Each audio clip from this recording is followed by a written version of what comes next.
And we now declare it G1 Climax season. I am John Pollock, and here he is, the Lord of Vancouver. Bruce is here with us, the man that will be one of our many members of the Post Wrestling Army over the next month that will be tackling the G1 Climax, the 35th edition of said tournament. Bruce, how are you today? Doing great, John. Looking forward to the G1 getting started this weekend. Yeah, it takes a village to raise a kid. It takes a cafe to cover a tournament like the G1.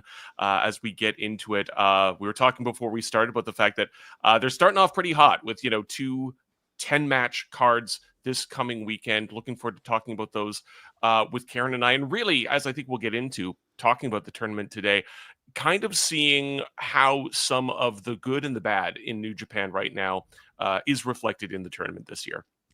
Well, before we dive into the deep end of the G1, get all of our thoughts out, I know that you are a world traveler, Bruce, and the biggest question everyone has as we approach your latest G1 coverage this year, have there been any specific scotches that you have been procuring over the past year when it comes to your analysis and grading of the matches you are about to digest?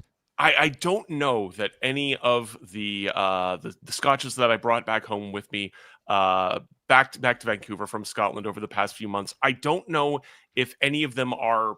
There are a lot of kind of one-offs and everything like that, single cask releases and things like that.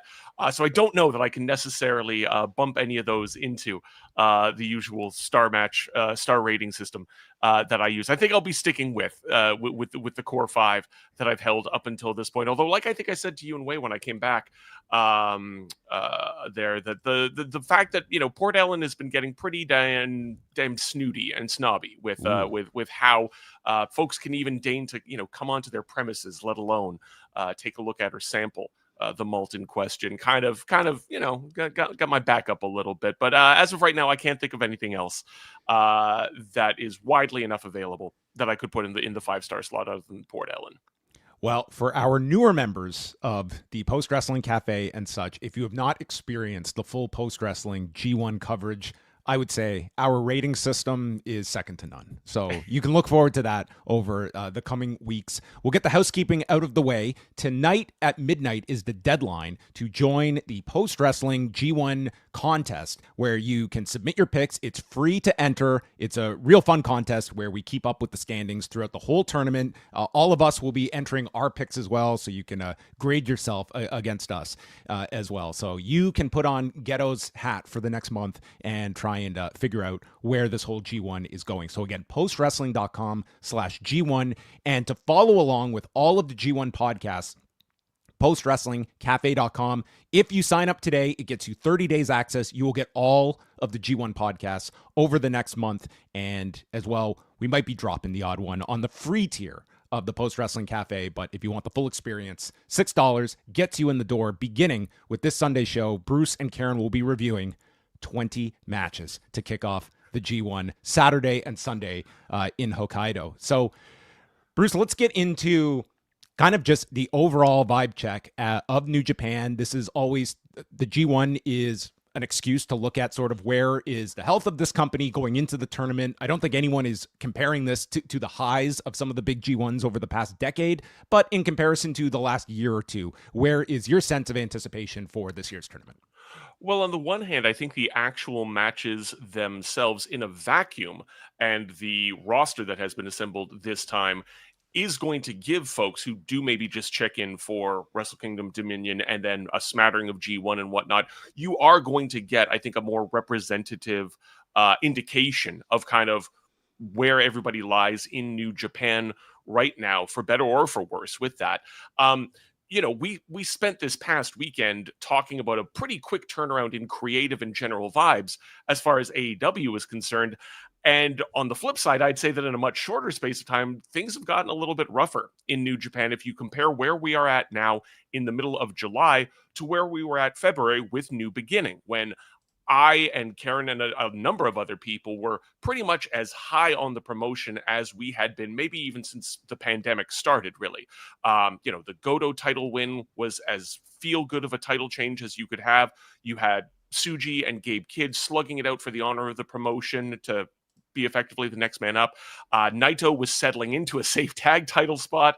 You had guys like Bolton and Maloney fleshing out the mid card, and then the Tanahashi retirement road was kind of ahead of us, and bringing a lot of emotion. You fast forward 5 months, and no younger guy got the rub from the Goto title run. Naito is out effectively permanently, and houses are down as a result. Kids cooled off a bit. The title's back on a champion who wasn't really a big draw at the Dome. The second biggest show of the year in Dominion had a pretty middling reception.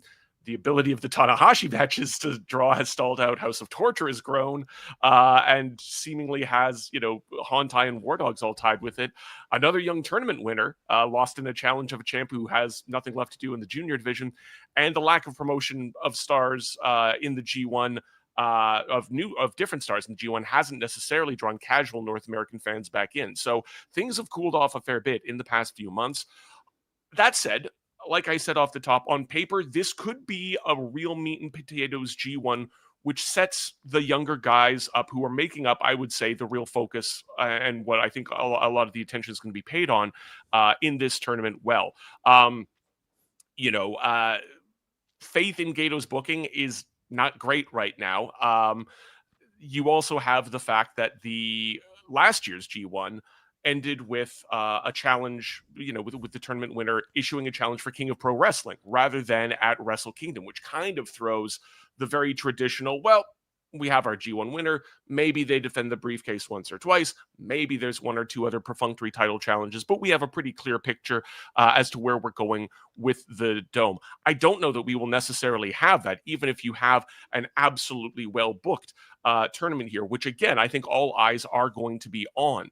A lot of the younger guys, all of whom have done, they've done this, they've done that. They've had a couple of moments here and there, but none of them necessarily feel significantly higher than they were a year ago, which when you think about the fact that we talked about, Tanahashi doing this whole retirement thing over the course of 2025, great. That's a year. That's a grace period that you now have to get those guys up and ready to go.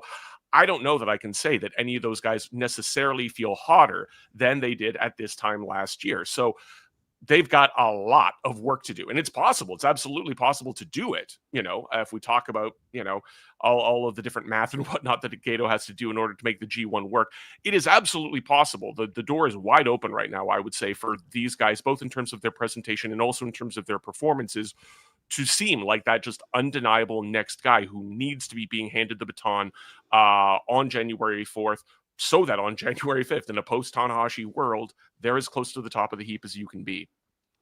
Yeah, I would say I'm going into this a lot of the same way I did last year, and I don't know if that's the best thing, where it's like I compared it, it's like this jump ball where you don't know who is going to be that, whether it's Umino, whether it's Uemura, whether it's Yotasuji, whoever it is, who is going to be that one to really grab this, and they just go with him. And I don't think there isn't that one definitive guy.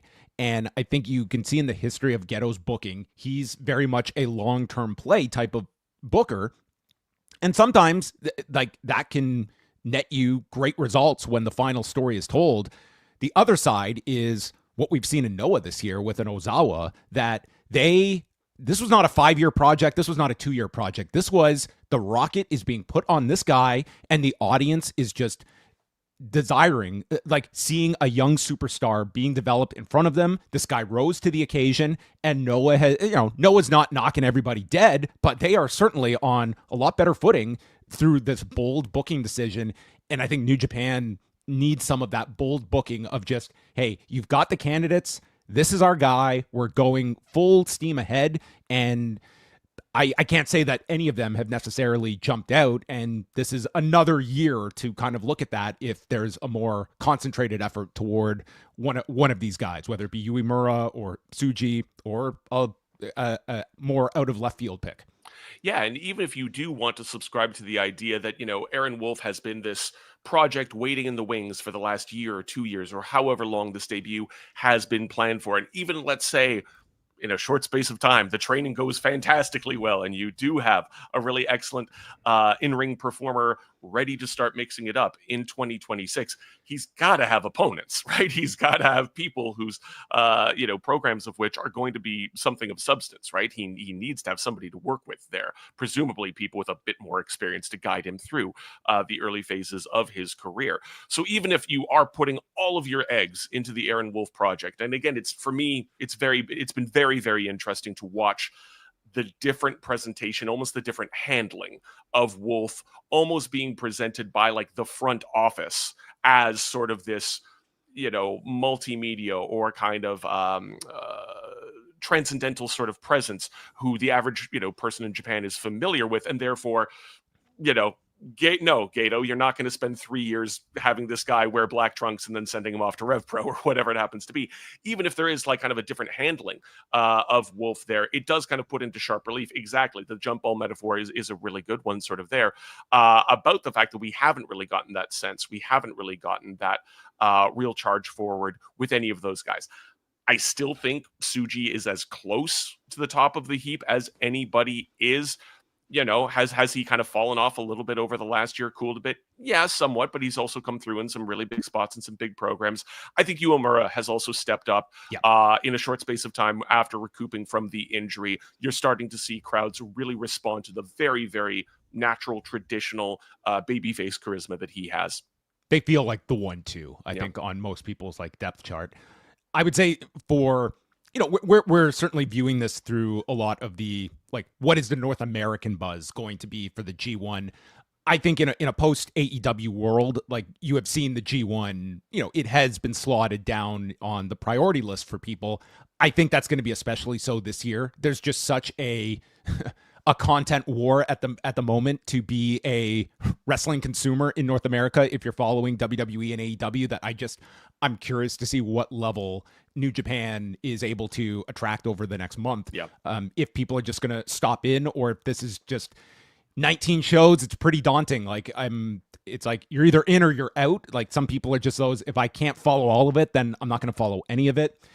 But in Japan, certainly the big story, this G1 is going to be the final one of Hiroshi Tanahashi. And what is your sense of the handling of Tanahashi? Are we going to see sort of a Riki Choshu 96? He's able to turn the clock back and he's like one of the massive figures in the G1?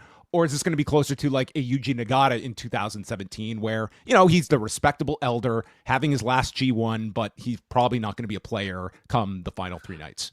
Yeah, I as much as there would be something really interesting and exciting about that last real glorious push there, I just don't know that, I think we saw it with the desire to get the belt off of Naito so quickly after the G1 last year. I think, people understand just how dire the physical condition of Tanahashi is. I think there's also the fact that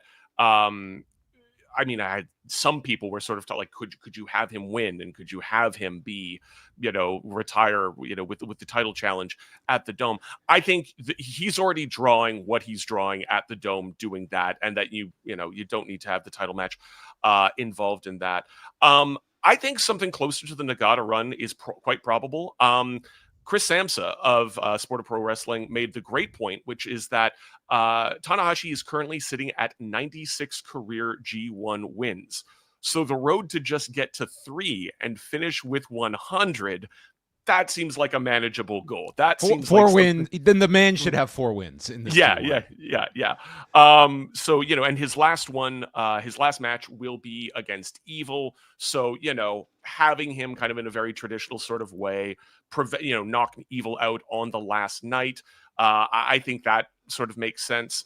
You can have him doing the honors for both Oiwa and Uemura after recently pinning them. He's being counted on to draw in the smaller towns, and just hopefully not have his kneecaps fly off into the 5th row, midway through the tournament.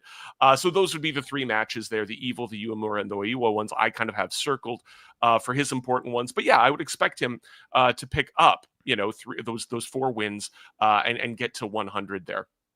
Yeah, so we'll go through the A block here. Of course, Tanahashi, one of the primary figures in the A block, along with the additions of Yuya Uemura, Oleg Boltin, Yota Tsuji, Ryohei Oiwa, Callum Newman, David Finlay, Evil, Sanada, and the late to qualify Taichi, who is replacing E Honda in this A block. Tanahashi will be the oldest man in the tournament at 48. According to New Japan's listings, he's got 5 main events on this G1 with Taichi, David Finlay, Ryohei Oiwa, Yuya Uemura, which will be a rematch from Dominion, and Yota Tsuji. Some first-time matches he will have with Oiwa, Newman, and Finlay.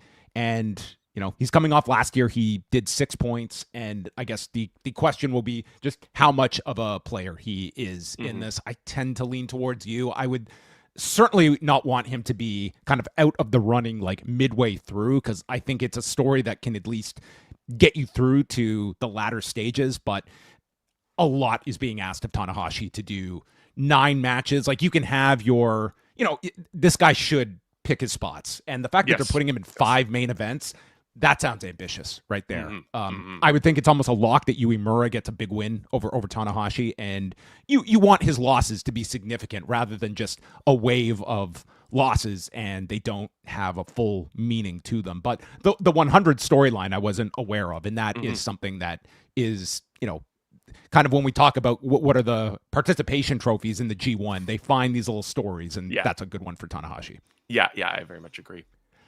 How about Taichi in this? Are you of the impression that he is just going to assume the booking Goto was to have, or like his match with Tomohiro Ishii at the end of this gauntlet, that might be on par with what the best the G1 is going to present? I mean, these two went all out for this match, and I think that if there's going to be a sentimental favorite that I do have the faith can go at a level, it's 45-year-old Taichi, who I think could have like a sleeper tournament.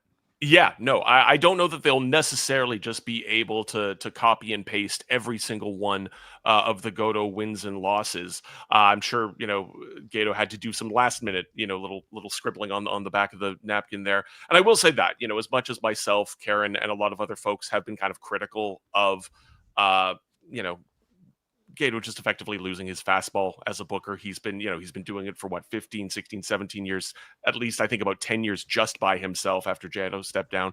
That's a hell of a long time. I will say this, the actual construction of like the G1 mat, even if there is some sort of a regime change or whatever, you know, have him kind of be the Pat Patterson of the Rumble, you know, just still there to kind of make all this math work. But yeah, the Taichi thing is really interesting because you have really one of the few organically hot wrestlers domestically right now, which is maybe weird for North American fans who bump in and out of New Japan to sort of hear. But there's just been a real organic groundswell behind Taichi over the last, I don't know, 9 months or a year or something like that. I mean, the Goto Street Fighter news, man, the conspiracy theories about the nature of Goto's injury and Taichi's sub-in, after that, the loss to Newman initially, he sort of even had some backstage comments sort of saying, you know, well, maybe, you know, I'm not there this year, but I'm at the ready if something comes up. He almost even seemed to kind of breadcrumb that.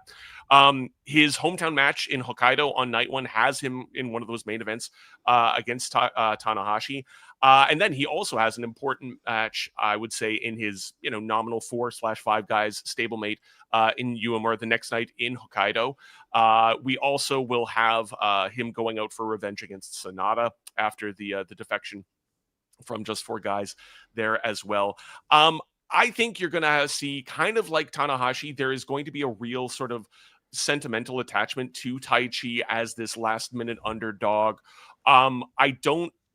I don't know. Do I have him? I'm trying to remember my like kind of fantasy booking here. No, I don't have him technically making one of the 3 spots that they are going to be in the block finals, but I absolutely expect him to be in contention right up until the last day. And again, you know, for the more casual New Japan viewer who is maybe checking this preview out and is thinking about kind of, you know, picking and choosing or whatever, yeah, don't sleep on Taichi. That match with Ishii wasn't an accident. That wasn't a fluke. He's had a couple of weaker G1s over the last 5 years, but overall, the very Kawada-inspired work that he's been doing over the last 4 or 5 years in these tournaments has really kept me going. Kind of that famous Kota Ibushi match, the kickboxing match that they had. Like, Taichi is like definitely has that idea of catering like the different match styles as a strength, that he will vary up like the presentation of different matches to give like sort of a flavor to his different matches. I think he's a great addition. I mean, there's a lot of, reverence for Tomohiro Ishii, but much like Tanahashi, I would be looking at that like this is a 49-year-old that I think people really take for granted of like the toll that this tournament takes on a lot of individuals. Yeah, so in Ishii's case, there's been rumblings that he's been trying to sort of back out of at least the G1, and as you sort of said with Tanahashi, pick his spots, because when he does, when you give Ishii like, hey, we need you for like 8 or 9 big matches this year, can you just show up for those? He absolutely does. It's like I'll take a booking with the Rizzler and Big Justice. Yes. You know what? So Yuya Uemura, it's obviously another big G1 for him. Last year was his first, but of course had to withdraw due to the injury when he was at 8 points, missed all the rest of the year, came back in February. And as we mentioned, he had the loss to Tanahashi at Dominion. They'll rematch on August the 1st, and he's got rematches with Tanahashi. Main events, I should say, with Tanahashi. He also has one with David Finlay coming up on August 7th among them. So, it's a big spotlight, I would say, on Yuya Uemura. In terms, I would say like him and Tsuji, I think all eyes are on these two in particular in this tournament. Yeah, that's right. And the Finlay match is especially important because Finlay did eliminate Uemura in the New Japan Cup this year as well. So there's something to that as well. I think the injury in the G1 last year, it seemed to sort of forestall the kind of the more tempered sort of push, not a rocket strap, but a more sort of tempered push of a character like Uemura that normally I would be absolutely in favor of and really drawn into in a company which wasn't absolutely starving for young talent at the top. Under normal circumstances, I would have said the handling of Uemura up until that point had been really solid. But maybe more so than any of the younger guys this year, I think, with the possible exception of however we want to evaluate, Gabe Kidd from the Omega match forward.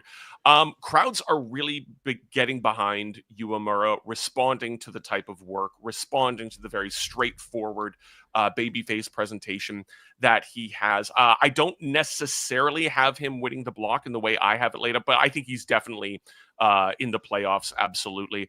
The Tsuji match is what I think.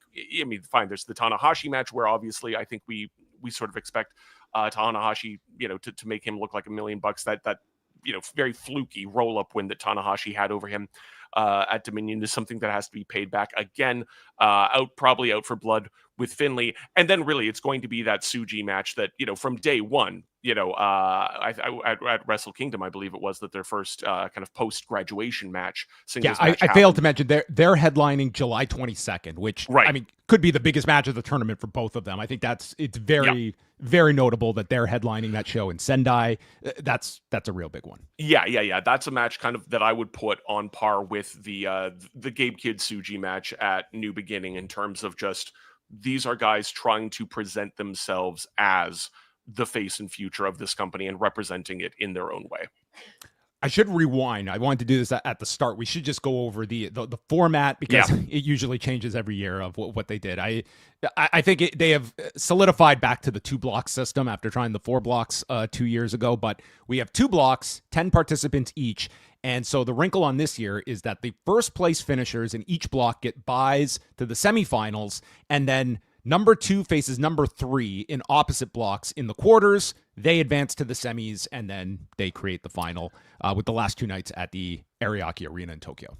Yeah, I like the fact that this year they are crossing the blocks for that play-in. You have, A3 versus B2, A2 versus B3. So we aren't repeating matches in that kind of like wild card play-in the way we did last year.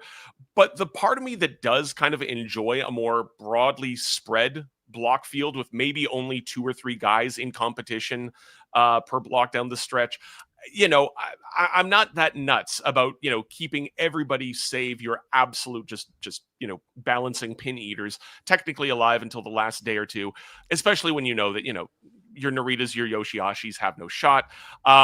You also have the scenario of someone like Tsuji, who was technically in third, making it all the way to the finals last year. Right. That sort of Cinderella story can be interesting, I would say, in like a baseball season when it's, 162 games plus a lengthy playoff and whatnot. Fine. There is something about that team that was in second or third in their division, clawing and fighting their way back in. But in this sort of emergency of kind of elevation and a dearth of talent up at the top, I would love to see those chosen 3 or 4 guys with just 1 or 2 vets mixed in, just shooting, blasting ahead of everyone, and then just kind of scrambling with one another to rack up wins each night and stay ahead of the bulk of the block. So whether they will do that or not, or maybe one of those blocks, is kind of more spread out and gradiated, and one is just the absolute schmoz with technically everybody in contention right up until the last night. We'll see. How much Port Ellen would you be willing to wager that Tsuji and Uemura are going to qualify for the playoff round? Yeah, I think that's a lock. I think my your Port Ellen stores would be safe. Would be safe in there. Yeah. We kind of talked about Tsuji, but I mean, he's, I replicate a lot of what we just said about Uemura. He went to the finals last year with Zach. I do not see a repeat of last year's final coming back, but I would imagine Tsuji is going to be very protected in this tournament. Oleg Boltin's a very interesting one. Last year, I thought there was a lot more doubt of him going in. It was a very big trial by fire for Oleg Boltin, and I would say he came out of it with a solid like B+ performance, I would say, in the G1. Like room for improvement, but certainly above, I would say, everyone's expectations. And he's improved that much more over the last year. He's coming in as the never openweight champion. And he's an interesting one. In many ways, I think the handling of Oleg Boltin is going to inform a lot of how they handle Aaron Wolf. And it's like Oleg Boltin was the test case, and now we're going to go just that much more with Aaron Wolf. So Boltin, for a 32-year-old, it's, I have high hopes for Boltin in this one as well. Maybe not quite playoff bound, but definitely a player that you anticipate gets some key wins in all of this. Yeah, I very much feel the same way with him kind of being the model that I imagine they're going to try to replicate with Wolf. And there's an outside chance that he might be the opponent for Wolf at the Dome. I think it's much more likely to be Okan. I think having him being cemented with this solid never reign is a good spot for him right now, so long as sufficiently credible opponents can be found for him after this tournament, coming out of this tournament. I think right now, hovering somewhere between the never and the global, position is where I'd want him to be. His last block match is against Taichi. So if you have Taichi beating him to stay alive at the beginning of that card, but then being eliminated in a tiebreaker or whatever it is, in a match that he doesn't control later on, that could set up a very nice never program for Boltin coming out of there. And I think that that's chemistry that would work. And he's also got, again, the Tanahashi match will be important, being, the fact that they held the prestigious never 6-man titles together. But then also the fact that he did bounce Tanahashi out of the G1 qualifier last year as well. So I think that the model for Boltin is something that we are going to see more of. It's a little bit different than what we saw with Fujita and what seems to be happening now with Daiki Nagai, and kind of the, young lion being kind of absorbed into a faction rather than going on excursion. We've just sort of had this kind of ad hoc graduation from within Hontai, but it's an interesting model for how New Japan is thinking about testing out different approaches of elevating talent. And I think a B+ rating for Boltin is pretty fair so far. He's had a lot of good matches this year. The A block has a lot of interesting, just bell-to-bell pairings for him, I think. I'll group these two together. We have Ryohei Oiwa making his first G1 appearance, and he's got a main event with Tanahashi on July 27th in Nagoya. And then Callum Newman, who at 22, his second G1, he got two wins in last year's tournament, beating Shota Umino and Shingo Takagi. And I guess Oiwa, I'm always happy when we get some of those debuting participants in the G1. We have Drilla Maloney in the B block that we'll get to. What are some of your thoughts on these two, and where do you see their kind of a pathway? Newman, well, I'll start with Newman. He's in a bit of a weird position compared to a lot of the younger guys that we really have our eyes on, in that compared to somebody like, Oleg that we were just talking about, it feels like a lot of the developmental landmarks that you would want a young wrestler to have almost happened kind of like out of sequence or a little bit too early for Newman.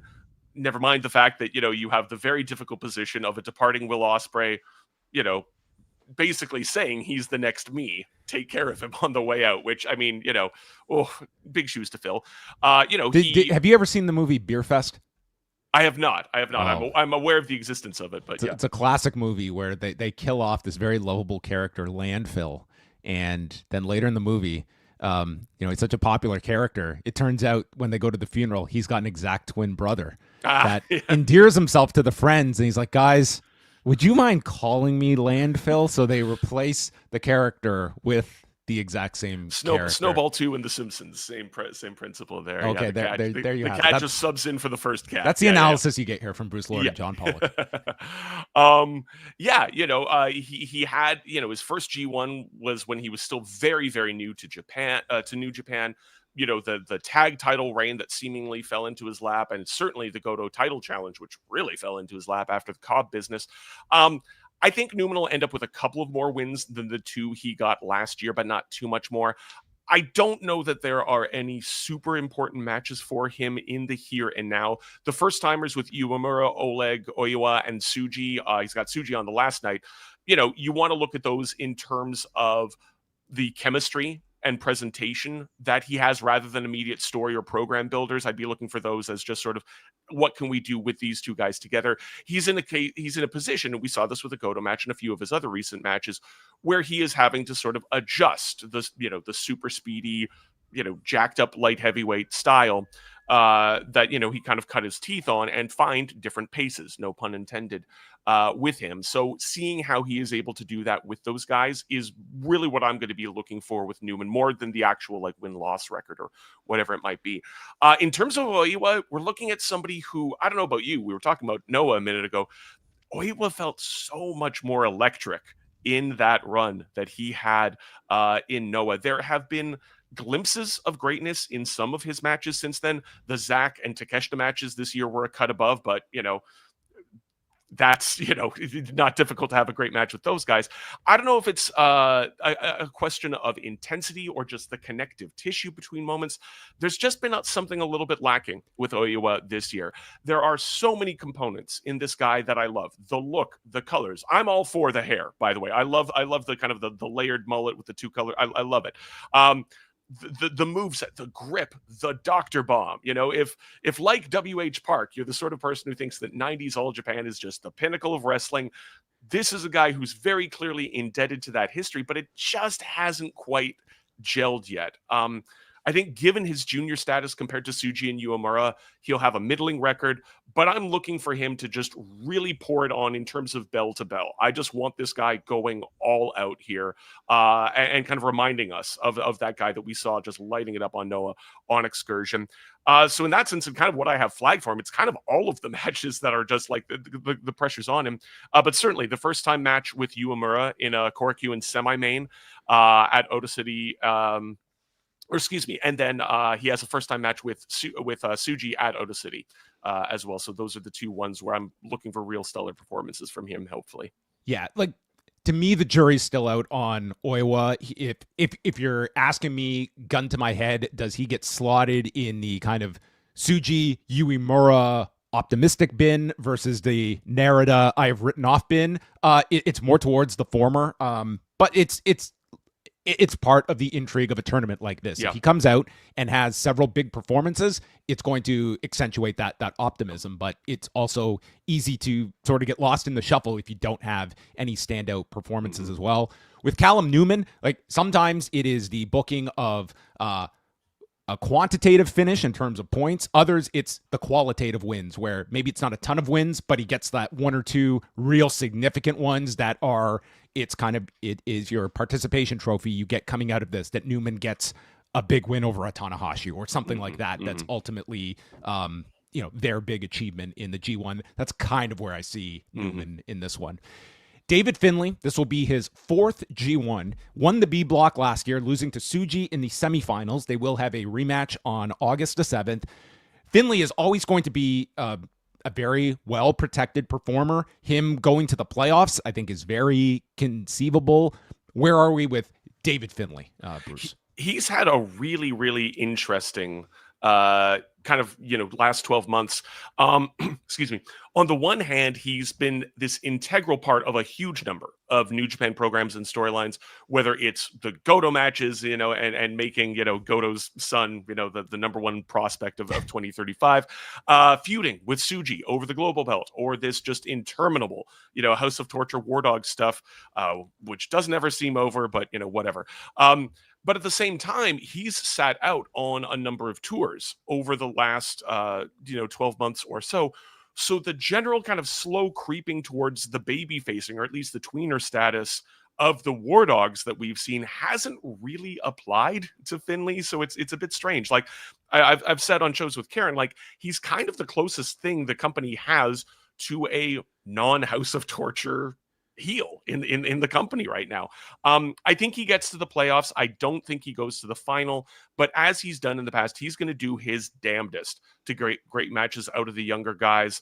So I think the Finlay matches will be really important for your Oiwas and your Uemuras, even more so than for Finlay himself, if that makes sense, right? Like, again, he does not necessarily have the showiest style. He does not have, the just leaping off the page presentation or charisma of whichever number of a previous Bullet Club faction leaders that you'd want. But if you're paying attention to just the day in, day out of New Japan, this guy's matches are consistently great. Like, I would almost compare it to, what we were seeing with Goto a few years ago as just this like really kind of overlooked soldier who's just out there having great matches. Elements of Jay White too, I would say, in all of that. Yes. Like technically bell to bell, very, very strong, very consistent, undervalued at some times, and not the flashiest like name either, but someone that I think they look at as a key guy for their current crop of talent. And the other two to round out the A block, can't talk without the other. It is Evil and Sanada together here. So Evil, this will be his 10th G1. Oh my God. Of course, it has now been 8 years since that famous win over Okada. Maybe the only high point of Evil's G1 run. Went to the semifinals in 23, finished with 10 points a year ago. Drop what you're doing July 22nd when we get Sanada and Evil together in Sendai. Oh, yeah. And Sanada himself, who is, guys, just kind of just, he is out there for, I think, his enjoyment at this point. He's just kind of going with the flow. We'll get some guitars. We'll get some wild outfits. And he does have a match with Tanahashi on August 7th. I'm not awaiting with bated breath the involvement of these two.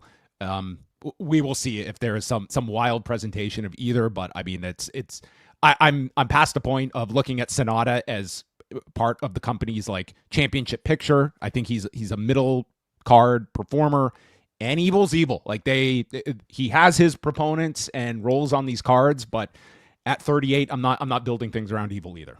No. The 2 or 3 matches a year that you could kind of count on Sanada to deliver, those have dried up since that bicep injury. He just feels like you said, he's there for himself or whatever, both in the War Dogs presentation, which didn't make much sense, and then similarly House of Torture.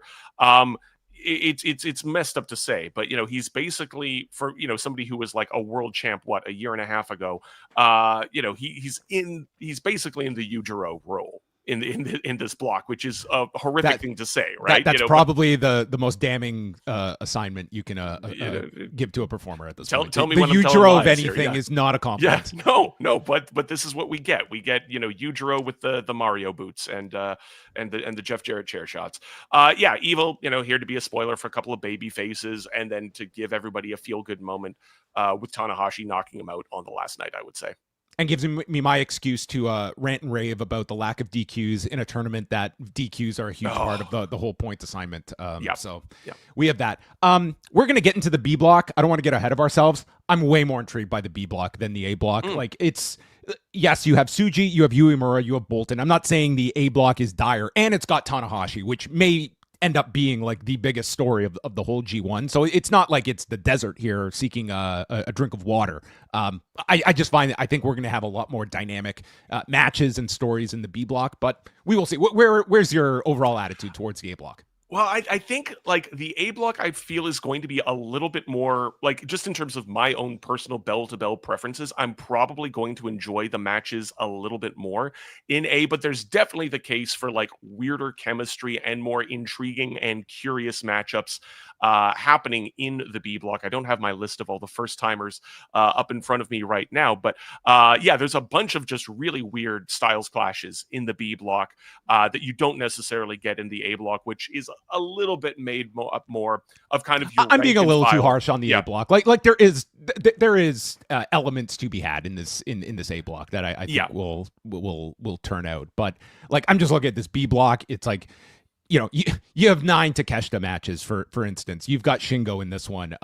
You've got 9 Zach matches. You've got Gabe Kidd with a lot of interesting here. Bruce's guy, Shota Umino, is going to have to show out. Will we get the scooter in any of the round robin matches? God. I mean, all of these questions. He's back to handing out bracelets and glow sticks after the whole shaved head thing, the whole rebirth of it. We're just back to where we were. We're back to where we were. How many viewing parties have been set up in and around British Columbia for El Phantasmo? I mean, the pride of British Columbia, returning it for yet another G1. Yes, absolutely. Yeah, no, it's a weirder and wackier block that has a lot more just question marks attached to it, and and obviously when you throw in Takeshita, as somebody who has, I think, 6 first time matches there. Any first time Takeshita singles match, I feel, is just sort of appointment viewing for a serious pro fan. Did you see the Bandito match with Takeshita last week? I did. I managed to get that in. That's your I'm taking the next 6 weeks off farewell match that very well could end up people's match of the year. Yes, I absolutely. And like, we'll get into that when we get to Takeshita in particular, but he is such an intriguing. He feels like, obviously he's working in the 3 companies right now, but just he as a quantity feels like something that kind of just operates outside of the usual barriers of how we sort of think about how a promotion presents a certain character, right? It's almost a weird throwback to somebody who was just a star in multiple territories at the same time, and we kind of have to rewire or rethink how you approach booking and presenting someone like that. Yeah, we can even start with Takeshita. He's probably the most dynamic performer in this block. And as we talk about like the jump ball, like in another set of circumstances, like New Japan, they've got the guy in Takeshita, but because of like, we do not have exclusivity on this guy, we really can't make him that guy, because in another era, like that is the person that this company is being built around. A 30-year-old that could easily lay claim to the best wrestler in the world and was the star of last year's G1, went to the quarters. And this year, I mean, you've got main events with Takagi, with Zach on the July 30th, Umino on August 8th, and say nothing of like I'm looking forward to Takeshita and Drilla Maloney have a singles match. Like all of these are going to be like Takeshita and Gabe Kidd. I mean, if this guy is not the performer of the G1, then we're going to have some unbelievable performances from somebody else to unseat him for that role. But it's the closest to an outsider that they have that always adds a spark. And you mentioned the first time matches. That's always an intrigue of the G1. So I think Takeshita is going to be the person that is maybe going to gauge what the overall worldwide interest is of the G1 and how many people are going to follow this through Takeshita. Yeah. No, there are no flaws in his game right now. The man can even sing The Cure. Did you catch that? No, this was what? At AEW? This was at AEW Karaoke. Got up there. He can do a pretty damn good rendition of Friday.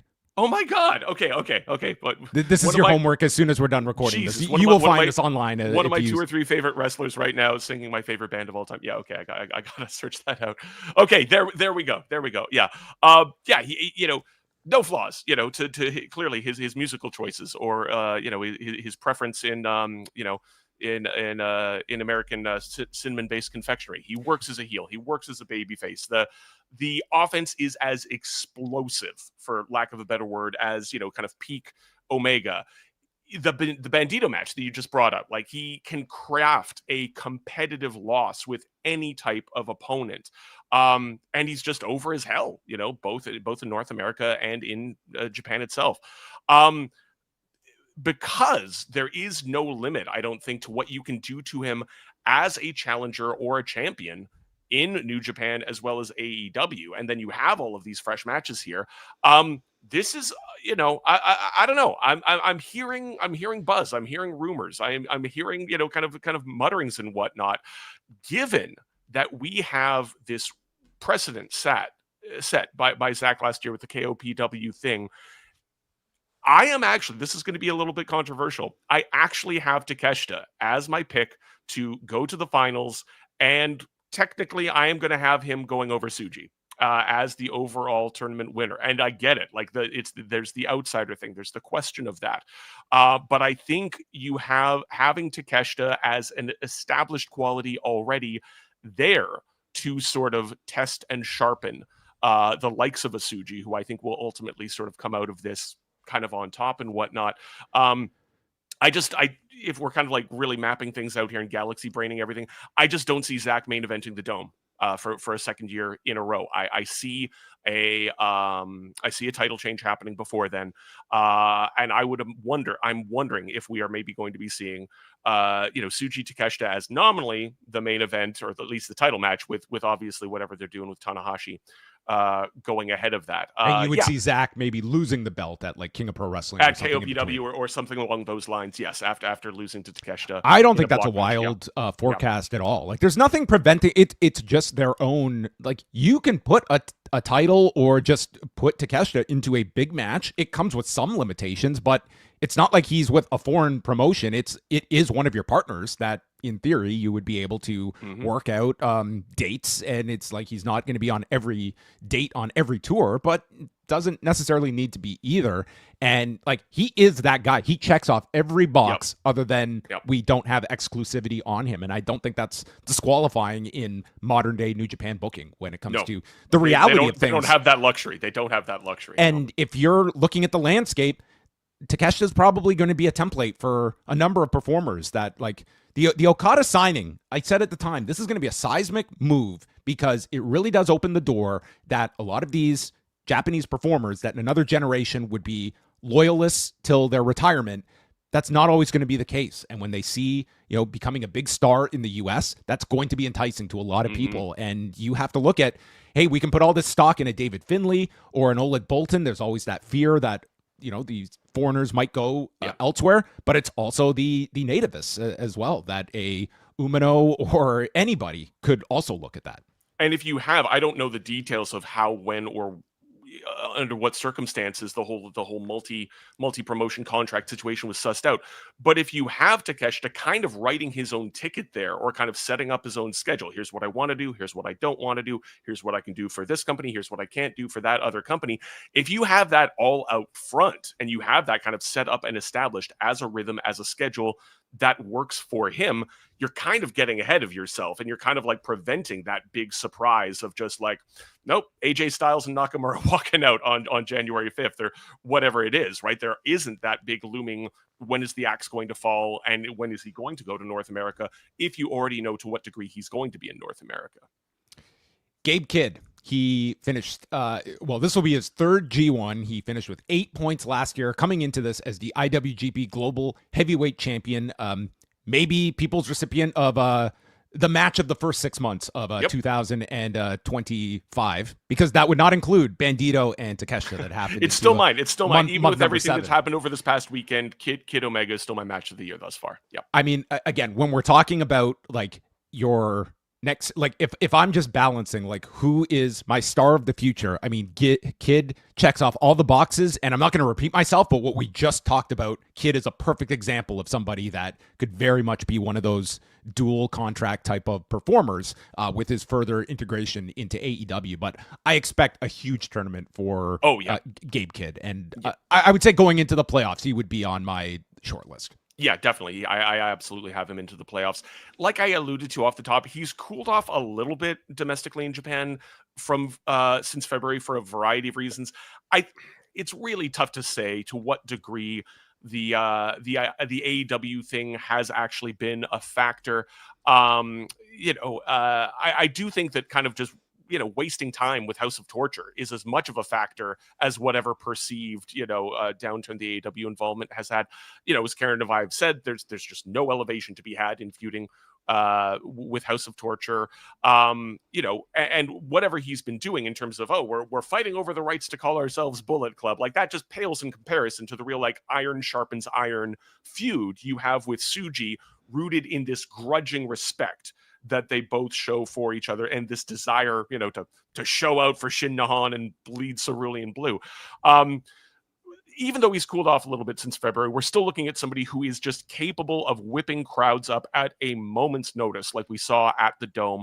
And it won't take more than a couple of really, really great matches, I think, in this tournament to have everybody just kind of, who cares about the Death Rider stuff, and have him coming out of this, even if you don't have him winning the tournament, with some really hot global title programs coming out of this. And given that he is still cementing this global title reign, and you do have kind of Zach and Umino jostling for position in this block as well. I don't think he's necessarily entirely making it all the way out, but it's very, very close. I'm going to be fretting over that. He's really like him, Umino, and Zach kind of in the B block are kind of my last little question marks that I sort of have as soon as I got off the horn with you, I'm going to be filling out my bracket and getting it in by that deadline there.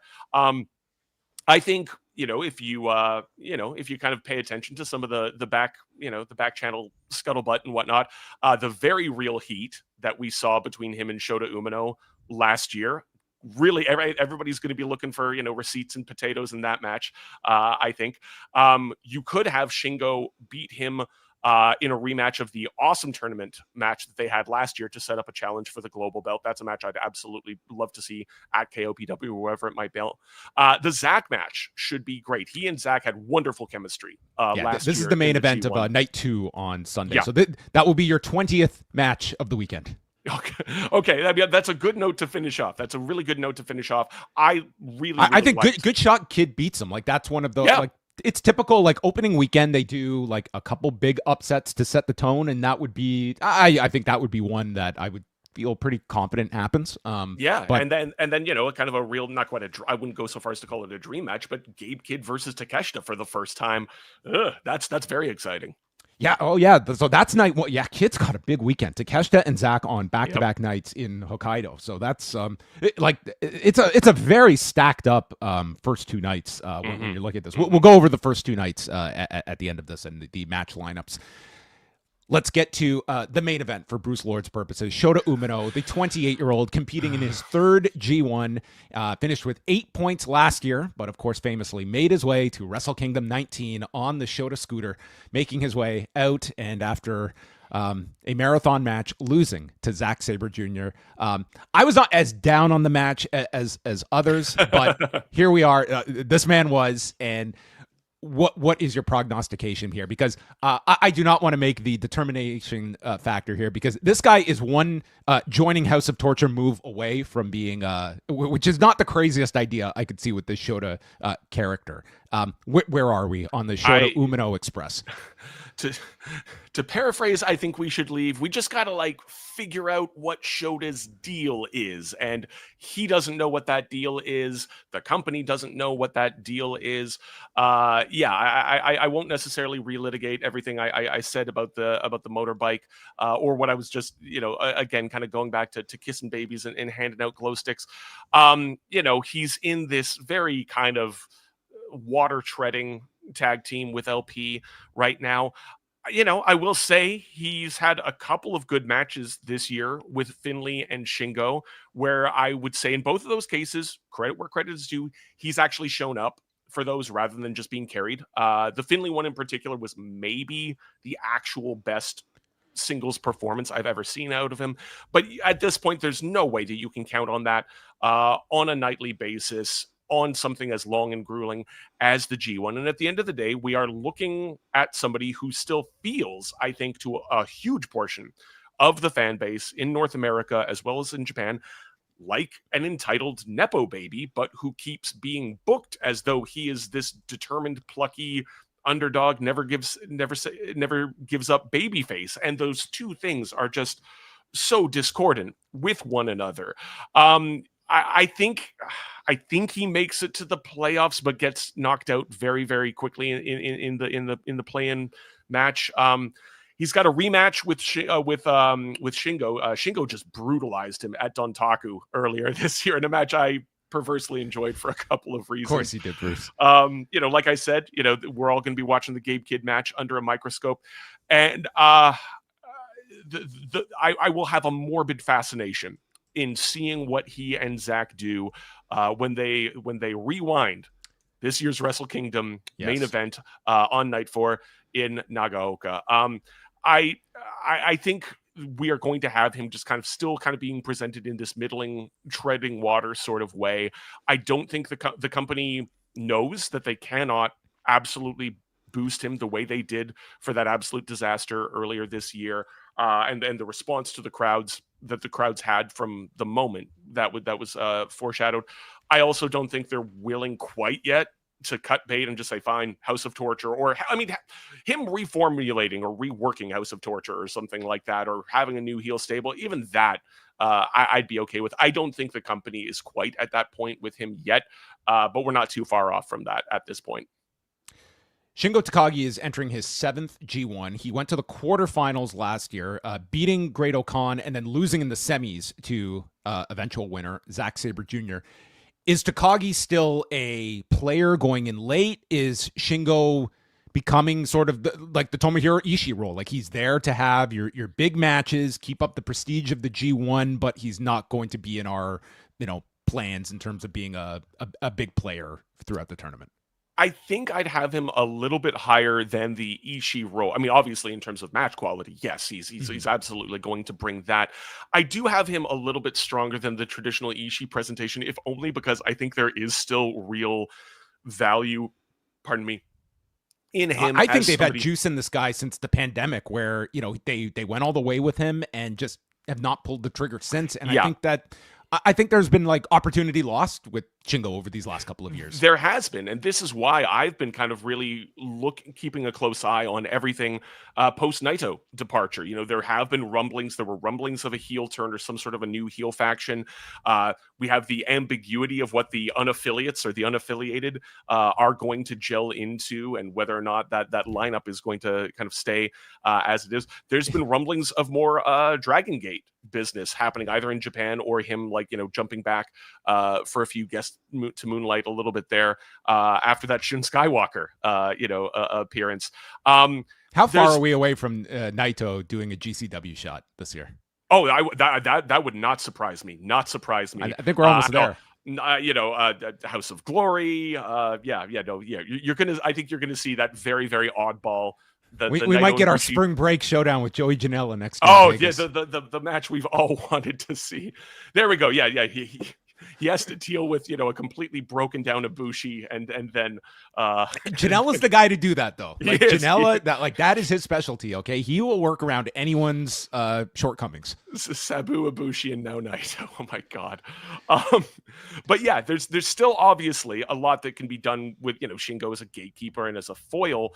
The issue is, I think that he's always able to, I don't think it's a risk necessarily, of just eating some of the younger guys up in terms of charisma and personality. Like he's one of those guys where he makes me wish I did speak, any fraction of Japanese, because you can tell that his style of promo is one that absolutely gets over with the crowd. I was kind of expecting, when I was looking, before the blocks were revealed, I was wondering if you might have him in the kind of paired up with Oiwa and Uemura in the same block as them. But I'm wondering if they're kind of counting on him to either maybe try to reheat Umino with their, with their Dontaku match, rematch rather. He's got a Takeshita rematch, which obviously should be great. And depending on how the actual tournament tournament winner challenges for the title and when that might be, you might have something of note with Zach coming out of this as well, I think. Yeah, Zach is coming into his 9th tournament, winning last year's, and of course, adding a whole lot of more interest to his run, regaining the IWGP title from Goto several weeks back. And yeah, I mean, he's being thrown right into the thick of things. He'll face, Ren Narita is kind of dipping your toe into the pool. And then we go into Gabe Kidd on the second night. And then he's got matches with Shota Umino on July 23rd and El Phantasmo July 26th. And then we get to Zack Sabre Jr., Konosuke Takeshita, July 30th. So obviously it is always one of the more interesting figures is the IWGP champion. What matches are set up for the remainder of this year? And I think there's a very solid shot that he is not champion by January 4th as well. But I mean, someone that I think everyone has high hopes for in terms of just, what his addition to the B block is going to be. Oh, yeah. I mean, again, like if we're talking about, Shingo's, ability to kind of tune up and make the younger guys look good, obviously we'll absolutely get that with Zach as well. It's really weird to sort of have made this very last second adjustment to him going into this tournament as champ rather than as somebody who I was assuming going into this would be nominally trying to earn the right to challenge Goto to get the championship back. He's got 5 main events, which I will also say runs a little bit counter to the slight drop in houses that we saw when he was on top. And it's, again, like we've been saying, it's very tempting, to sort of imagine that the title will be changing at KOPW or elsewhere. Yeah, the matches should be fantastic, and I think you need to have the champ at least make it to the playoffs, kind of as a pro forma move. But like I said, I feel like he feels like a target for a very quick loss of the title, be it from the G1 winner or some other weird and wacky way of this breaking down. The Takeshita match, the Shingo match, the Kid match, those are all things that could presage a rematch, with a G1 winner or at least just a post G1 challenger. And again, like I said, the Kid match, just bell to bell, is something that I am really, really looking forward to. Yeah, Shingo on August 5th in Osaka. I mean, Zach's going to have some really big matches in this tournament. Great-O-Khan, El Phantasmo, Yoshihashi. We'll kind of just group these 3 together. A whole eclectic bunch here. I mean, let's just start off with Great-O-Khan. It's his 4th G1, had 10 points last year, went to the quarterfinals, losing to Takagi. I do not see him going to the playoffs. I don't know where you are at on Great-O-Khan. Like, to me, fine character, but to me, not a difference maker. And I can't say like any of the lineup here. I'm really excited about the Great-O-Khan side of the equations here. No, the matches themselves are not ones that I'm necessarily looking forward to bell to bell. Like, once in a while, like he really comes up, he fucks around and gets a triple double or whatever. He does find his spots every now and again.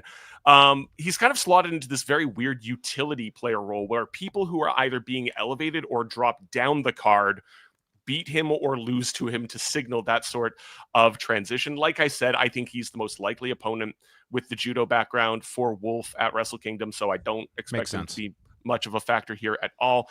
His last match is against Umino, so you could technically, if you really want to look into the weeds, you could have Shooter kind of getting the rubber match on the guy who broke Umino in the first place and prompted him to shave his head. They've traded one win apiece. That's about as much of a significance as you could look for with Okan at this point. Yeah, Yoshihashi is kind of one of he'll pick up a couple points. We'll see what his level of performances are. He missed last year's tournament, so he's in there to be the underdog of the block. El Phantasmo is someone like I've been very high on this guy. I know Bruce is very geographically aligned here in this one, but it's his fourth G1. I don't see him making the playoffs, but I think this guy is, I think he's a great baby face, and I think that he's someone that will have some like excellent matches in this tournament, quite honestly. So I don't know if there's a higher ceiling for him at like this stage of his New Japan tenure, but he's someone that to me does add a lot of value in like if you're watching these like day to day, Phantasmo does stand out. He might serve as a spoiler for Gabe Kidd on the last night if you don't necessarily have Kidd making it.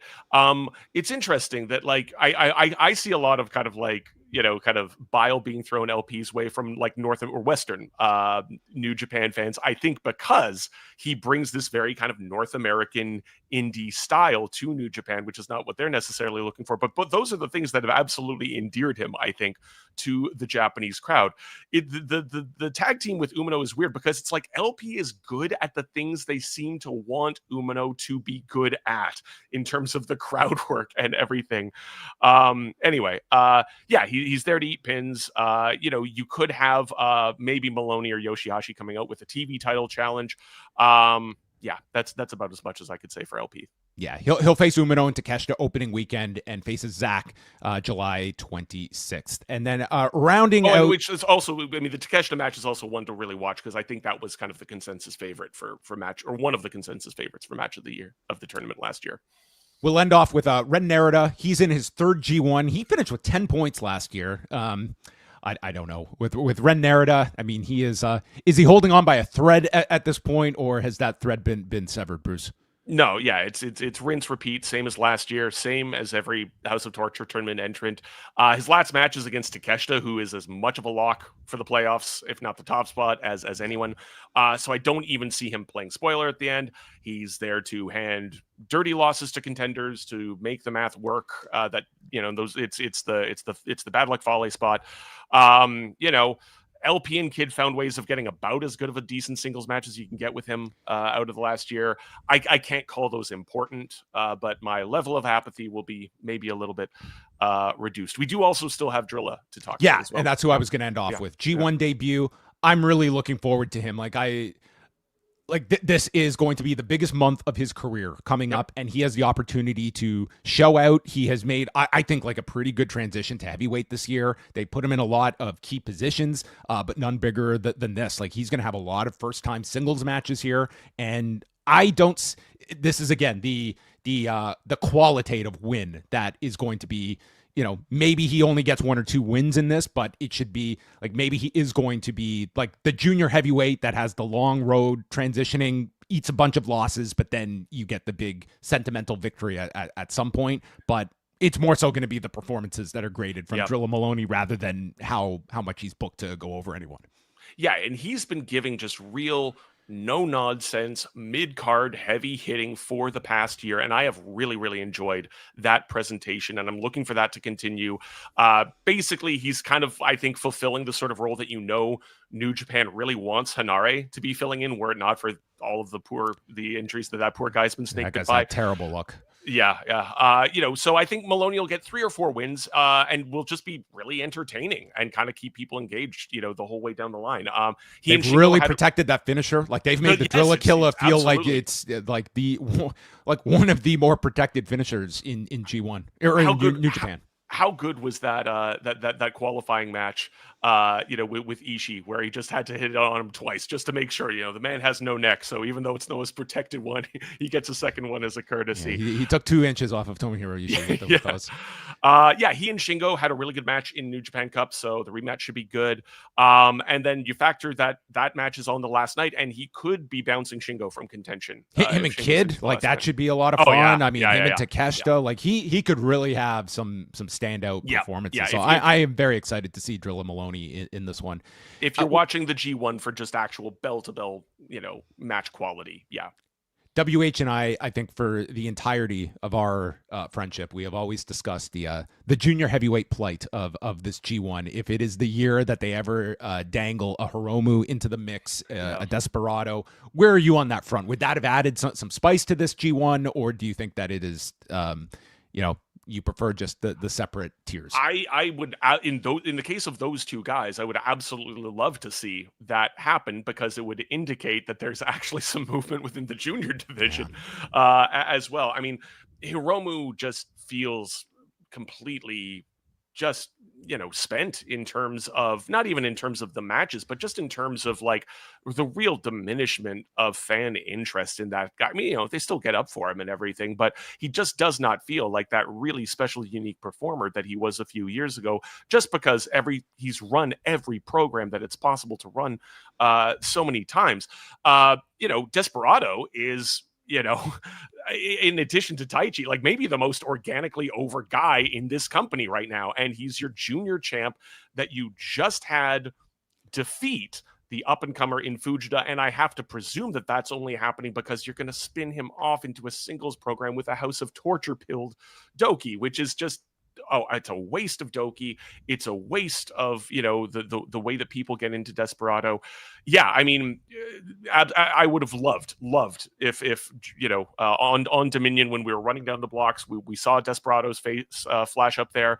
I would have been overjoyed to have seen that. But sadly, this company is very hidebound in a lot of ways. And certainly the positioning of those two guys is one of those. So it will kick off on Saturday, the first of 19 shows, which we will have coverage of every single one of them. So the first night in Hokkaido, the top matches, Hiroshi Tanahashi and Taichi scheduled to headline. Underneath it, Zack Sabre Jr. against Ren Narita, Sanada versus Yota Tsuji, Konosuke Takeshita against Gabe Kidd, David Finlay against Ryohei Oiwa, Shota Umino versus El Phantasmo, Yuya Uemura versus Oleg Boltin, Drilla Maloney and Great Khan, Callum Newman versus Evil, and kicking things off, Shingo Takagi against Yoshihashi. That I imagine will be a quiet banger that those two will have being the first match out of the gate. I think it was 2021. Shingo got, I think, the best singles match that I've ever seen of Yoshihashi's career. It might be Yoshihashi's biggest match of the whole tournament. Is that opener? And then we fast forward 24 hours to night number 2, same city of Hokkaido, with Zack Sabre Jr., Gabe Kidd on top, followed by Taichi against Yuya Uemura, El Phantasmo against Takeshita, Evil against Yota Tsuji, Shingo Takagi versus Great Khan, Sanada versus David Finlay, Yoshihashi draws Ren Narita, Ryohei Oiwa versus Oleg Boltin, Shota Umino taking on Drilla Maloney, and Hiroshi Tanahashi against Callum Newman in the opener. I could see upset territory on that one as well. Yeah. So those are the first 2 nights. Karen and Bruce will have a show on the Post Wrestling Cafe on Sunday, recapping those first 2 nights, and then all the fun continues through August the 17th. We will have shows Sunday with Bruce and Karen, Wednesday with Wei Ting and Kate from Montreal, and then next Friday with myself and Eric Marcotte. That will be our first week of coverage. So you will be hearing all of our voices throughout the next month as we tackle the G1 Climax. So any final takes you have to make, Bruce? Any strong prognostications? Do you want to disclose who is your favorite to come out of this? Yeah, I mean, I'm going to be filling out my block. You might have talked me into Takeshita. I've not done my picks yet. I still have to do those, but you made a compelling case. Yeah. I've got Takeshita over Tsuji in the finals, and I have Tsuji currently right now. We'll see. I'm gonna have a second cup of coffee and see how I feel. But I've got Tsuji, Finlay, and Uemura ranked in that order at the top of A, and Takeshita, Zach, and Umino at the top of B. Right now, we'll see how I feel in 10 minutes time, but that's currently what I'm eyeing up. All right. Well, there you go, everybody. Final plug, postwrestling.com/G1. The deadline is tonight at midnight Eastern. It's free to join. Make all of your picks. You can add, I don't know if AI will help or hinder you when it comes to getting into Ghetto's head, but however you want to make your picks, you can do so. Sometimes the randomizer is as astute as any of the prognosticators. But that is all going to be coming up over the next month. Again, postwrestlingcafe.com. If you sign up today, it will give you 30 days access, and therefore you will get all of the G1 podcasts right through until the finals, where Bruce will be on the call for the final night with Karen and WH Park. We're bringing the Holy Trinity together for that that final weekend of G1 shows. But Bruce, it's always great to sit down and chat some New Japan with you, and we will see what the next month has in store.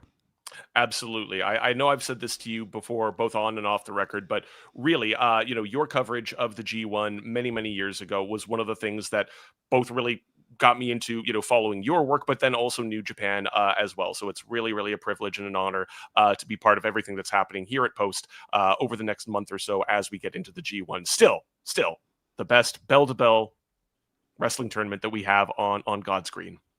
Well, sit back, everyone. Pour yourself a nice glass of Port Ellen and get ready for the journey of Shota Umino over the next month. For Bruce Lord, I am John Pollock, and that wraps up our preview of the G1 Climax.